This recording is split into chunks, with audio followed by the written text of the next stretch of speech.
আমরা ছোট্ট একটা জীবন নিয়ে পৃথিবীতে আসি।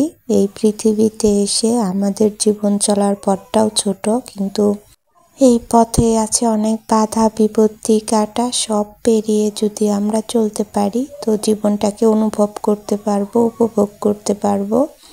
আর যদি না চলতে পারি তাহলে তো জীবনটা বৃথা।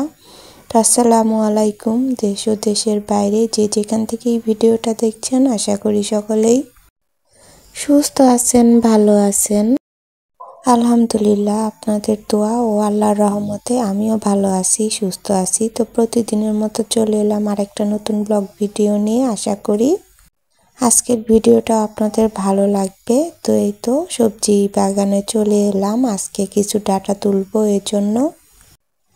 তো এই তো এসে এই তো ডাটাগুলো তুলছি। ডাটাগুলো বেশি মোটা হয়নি, একদম হ্যাংলা পাতলা চিকন। তারপরেও তো যেহেতু হয়েছে, যে কয়টাই হোক, ভাবলাম যে তুলে নিয়ে রান্না করে খেয়ে ফেলে একটু একটু ফুল আসছে। তো সেই চিন্তা ভাবনা থেকে এই তো ডাটা তুলতে আসা। তো যাই হোক, তাই আলহামদুলিল্লাহ, আল্লাহ তাআলা দিয়েছেন, এটুকুই এনাফ। তো এইখানে সব সবজি আসলে একত্র দিয়েছে, সেজন্য ভালো হয়নি। আমি কথা বললে তো আমার হাজব্যান্ড শুনবেই না, সেজন্য আর তেমন কিছু বলিনি। ডাটা, তারপরে পাটের শাক, ঢেঁড়স গাছ সব একত্র দিয়েছে। আর টানা বৃষ্টি থাকার কারণে অনেক ঘাসও গজিয়েছে, পরিষ্কার করা সম্ভব হচ্ছে না, কারণ প্রতিদিনই প্রায় বৃষ্টি। তারপরে এদিকে আমার আবার অন্যান্য কাজ আছে, বাড়ি খোঁজার কাজ, জায়গা খুঁজে বাড়ি করার কাজ, সব মিলিয়ে আমি অনেকটা প্রেসারে আছি, সেজন্য ভিডিও ঠিক মতো দিতে পারছি না। তার মধ্যে পাড়া প্রতিবেশী তো মাশাল্লাহ আছেই, ওনাদের তো আসলে তুলনাই হয় না। আমি জানি না, আমি যেমন সেরকম মনে হয় দুনিয়াতে যদি সবাই হতো তাহলে দুনিয়াটাই ভালো হতো। কারণ আমি কারো সংসারে, তাদের ব্যক্তিগত জীবনে কোনোদিনও হস্তক্ষেপ করি না। তারা যদি আমার সাথে শেয়ার করে তাও আমি মনের মধ্যে রেখে দেই, কারণ সে কষ্ট পেয়েছে, একটু শেয়ার করে হালকা হয়েছে, তো কথাগুলো রেখে দেওয়াই উত্তম। এটা ভাবনা থেকে আমি তা করি। তো সবাই তো আর এক হয় না। তো কি করব, মানুষ নিয়ে চিন্তা ভাব করলে নাকি আমি নিজেই পাগল হয়ে যাব। আমার হাজব্যান্ড আমাকে বলে যে তুমি হাজারও করো, যত ভালো কাজই করো, যত তাদের খুশি করো, কোনো দিনও মন পাবে না, তারা তোমার ভুল ধরবেই, কথা বলবেই, তো ওগুলো নিয়ে মাথা ঘামাবে না। তো আমি আসলে দেখলাম যে সবার মন জুগিয়ে চলাটাও কষ্ট, আর যতই না মন জুগিয়ে চলার চেষ্টা করি ততই মনে হয় যে আরও চেপে ধরছে। তো যাই হোক, এখন থেকে ভাবছি টোটালি চলা ছেড়ে দেব, যেটুকু না হলে না হয় সেটুকুই করব।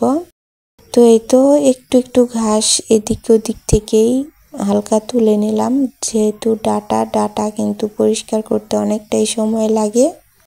তো এই তো এই কয়েকটাই ডাটা তুলেছি, শুধু ডাটা দেব না, সাথে আরো মিক্সড করে দেব কিছু, সেজন্য।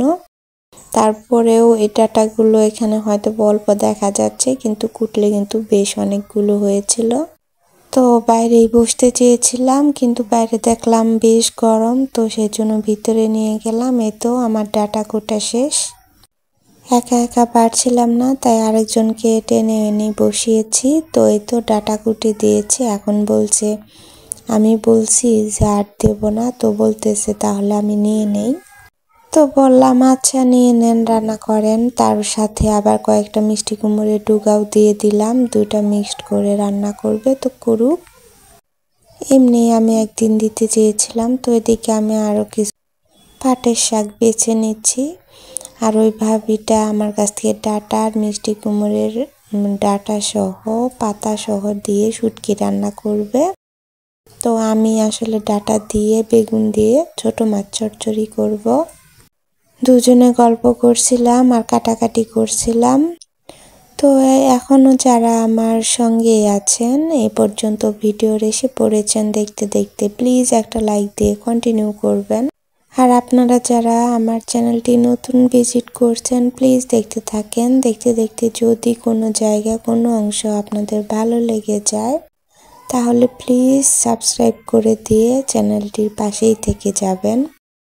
তো এই তো সব কাটাকুটির পরে চলে আসলাম রান্না করতে। আসলে প্রতিদিনই ঘর ঝাড়ু দেওয়া, বিছনা ঝাড়ু দেওয়া, উঠান ঝাড়ু দেওয়া, থালবাটি ধোয়া কাজগুলো একদমই একঘেয়েমি হয়ে যায়, ভালো লাগে না। তো আজকে ভাবলাম যে ওগুলো আর দেখাবো না, আজকে একটু রান্নার আইটেমটাই দেখিয়ে দিব। তেমন কিছু রান্না করব না, কিন্তু আমার বিশ্বাস আজকে যে রান্নাটা করব একদম অতুলনীয় স্বাদের। আর সত্যি বিশ্বাস করেন এত মজা হয়েছিল, এত মজা হয়েছিল। নিজের হাতের ডাঁটা, তারপরে নিজের হাতের বেগুন, আর কিছু দেইনি, এগুলো দিয়ে একদম মেখে, আর হ্যাঁ বেশি করে একটু কাঁচামরিচ দিয়ে মেখে তারপরে চচ্চড়ি রান্না করেছিলাম। এত টেস্টি হয়েছিল, মানে 15 দিনের মধ্যে মনে হয় এরকম ভাত আমি খাইনি। তো যাই হোক, এই তো সব মশলা টশলা দিয়ে এখন আমি মাখিয়ে তারপরে মাছ দিয়ে দেব। আর এদিকে কি হয়েছিল জানেন, আমি এত মাখিয়েছি, মানে একদম মাখিয়ে মুজিয়ে ফেলেছি। আর ভাবছিলাম যে ডাঁটাটা যেহেতু মোটা হয়নি, একদম চিকন, গ্রাম্য ভাষায় হিরকা বলে, তো এরকম টাইপের ডাঁটা মনে হয় সিদ্ধ হবে না, সেই জন্য ভালো করে মেখে নিচ্ছিলাম। তো এই তো মেখে নিয়ে একদম অল্প পানি দিয়েছি, তারপরেও জানেন তো ডাঁটা মানে বেগুনের আগেই গলে গেছে, এরকম একটা অবস্থা। তো প্রথমে বুঝিনি, এরপরে রান্না করলে পানি একদমই দেওয়া যাবে না।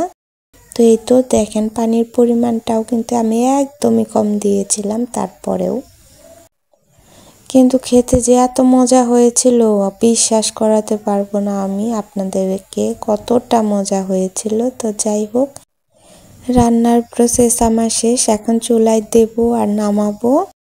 তো এই তো চুলায় দিয়েছি, এদিকে কিন্তু মেঘ করে আসছে ঝুমঝুমি, এখনই বৃষ্টি পড়বে। জালও কিন্তু জ্বলতে যাচ্ছে না, প্রচুর ধোঁয়া হচ্ছে। আর এদিকে কিন্তু বৃষ্টি শুরু হয়ে গেছে, দেখেন মনে হচ্ছে যে একদম রাত্রি হয়ে গেছে, কিন্তু আসলে এখন কিন্তু দুপুর 1টা বাজে। বৃষ্টির কারণে এতটা অন্ধকার হয়ে গেছে। তো আমার তরকারিও মোটামুটি কমপ্লিট, দেখতেই পাচ্ছেন। আজকে তরকারিটার কালারও আমার কাছে অনেক সুন্দর হয়েছে। জানি না এখন ঝাল কতটা হবে, দেখে মনে হচ্ছে অনেকটাই ঝাল হবে, কিন্তু পরে খেয়ে দেখলাম যা হয়েছে মোটামুটি ঠিকই আছে, এর চেয়ে কম হলে এতটা টেস্ট হতো না। কিন্তু আমার কি আর ঝাল খাবার কপাল আছে, আমার হাজব্যান্ড একদমই ঝাল খায় না, তো তার জন্য সবসময় আমার ঝাল মশলা কম দিয়ে রান্না করতে হয়, কিন্তু আমি একটু ঝালঝালি পছন্দ করি। এদিকে কিন্তু বৃষ্টিও থেমে গেছে। তো এখন আর মানে অন্য কিছু আপনাদের সাথে শেয়ার করলাম না, আজকে এ পর্যন্তই। দেখা হবে অন্য একটা ভিডিওতে, সে পর্যন্ত ভালো থাকবেন, সুস্থ থাকবেন।